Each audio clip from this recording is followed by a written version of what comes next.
আসসালামু আলাইকুম। কেমন আছেন আপনারা? আশা করি আপনারা সবাই ভালো আছেন। আলহামদুলিল্লাহ, আপনাদের দুআয় ও আল্লাহর রহমতে আমরাও ভালো আছি। আজকে আমি আমার হাজব্যান্ড খাসি দুটোর মাথা নিয়ে আসছে। এই দেখেন, এখানে দুটো খাসির মাথা আছে। তা আমি ভাবলাম আজকে একটু আচারি খাসির মাথা বোনা করব।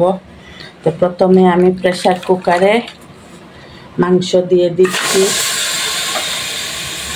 আর আমি একটু প্রথমে সিদ্ধ করে নিব সব মশলা দিয়ে, তারপরে আমি রান্না করব।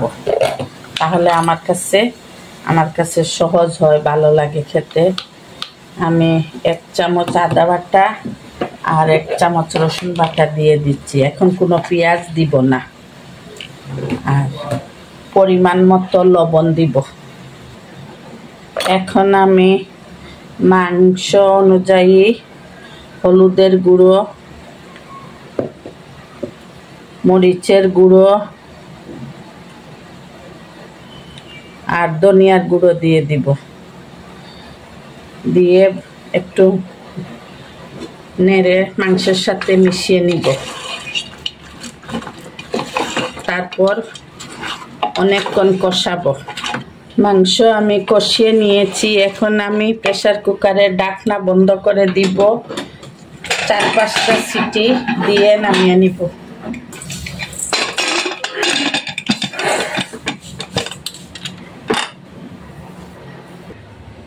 আমার আচারি খাসির মাথা বোনা করার জন্য কড়াইতে তেল দিয়ে দিয়েছি। এখন তেজপাতা, দারচিনি ও এলাচি তেলে দিয়ে দিব।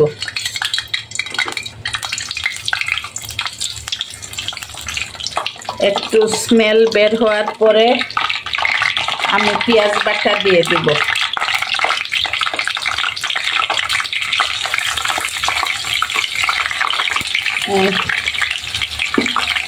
উঁচু করে আমি টেবিল চামচে 3 চামচ পেঁয়াজ দিয়ে দিলাম।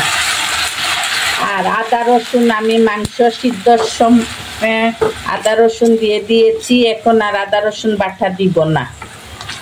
মাংস সিদ্ধর সময় একসাথে দিয়ে দিয়েছি, এখন আর দিব না। এখন পেঁয়াজ দিয়ে একটুক্ষণ ভেজে নিয়েছি। এখন একটু হলুদের গুঁড়া, মরিচের গুঁড়া ও ধনিয়ার গুঁড়া দিয়ে দিব। বাচ্চারা তো খাবে না, সেজন্য একটু মরিচের গুঁড়া বাড়াই দিয়ে দিলাম, কারণ আমার মরিচের গুঁড়ায় অনেক ঝাল। এইবারের মরিচে অনেক ঝাল। মরিচ আমার হাজবেন্ড আস্ত মরিচ নিয়ে আসার পরেও বলেছিল যে রান্না করার সময় সাবধানে করবা। ওরা বলে দিয়েছে যে ঝাল বেশি হবে। এখন আমি খুব ভালো করে কষাবো। আমি এখন লবণ দিব না, কারণ এই দেখেন আমি মাংস সিদ্ধর সময় লবণ দিয়ে দিয়েছি। এখন পরে চেক করে লবণ দিব। আমি জিরার গুঁড়া, গরম মশলার গুঁড়া এগুলো পরে দিব। আস্ত গরম মশলা দিয়ে দিয়েছি। আমি একটু পানি দিয়ে মশলা গুঁড়া কষিয়ে নেব। আমার মশলা কষানো হয়ে গিয়েছে, দেখেন কি সুন্দর কালার এসেছে। এখন আমি আগে থেকে সিদ্ধ করা খাসির মাথা মাংস দিয়ে দিব। আমি মাংস দিয়ে কষাচ্ছি, কারণ আমার মাংস অলরেডি সিদ্ধ হয়ে গিয়েছে। এখন আমি আগুন লোতে দিয়ে একটু ঢাকনা দিয়ে ঢেকে রাখবো। মশলাগুলো মাংসের ভিতর ভালো করে মিশে যাওয়ার জন্য, মশলা মাংসের সাথে ভালো করে মিশে যাওয়ার জন্য আগুন কমিয়ে একটু ঢাকনা দিয়ে বন্ধ করে রাখবো। কাঁচামরিচ দুটো ফ্লেভারের জন্য কাঁচামরিচ দুটো মাঝখান থেকে চিড়ে দিয়ে দিয়েছি। আর লবণ দেই নাই, ভালো হয়েছে। এখন দিয়ে দেখলাম লবণ আগের দেয়া লবণেই ঠিক আছে। এখন আমি এই দেখেন আচারি মশলা বানিয়ে রেখেছে আমার বৌমা, আচার বানাবো বলে। এইখান থেকে আমি ছোট চামচ তো 1 চামচ দিয়ে দিব। আমার তো মনে হচ্ছে আর কোনো মশলা লাগবে না, তারপরেও আমি একটু মুখে দিয়ে দেখি। আমি এখন আধা চামচ ভাজা জিরার গুঁড়া, আর এই ছোট চামচে 1 চামচ গরম মশলার গুঁড়া দিয়ে দিলাম। এখন আমি নেড়ে নামিয়ে নিব। আপনারা লাইফস্টাইল উইথ বউ শাশুড়ির পাশে থাকবেন। যদি পেজ থেকে আমাদের ভিডিওটি দেখে থাকেন তাহলে লাইক, কমেন্ট ও শেয়ার করবেন এবং ফলো দিয়ে আমাদের পাশে থাকবেন।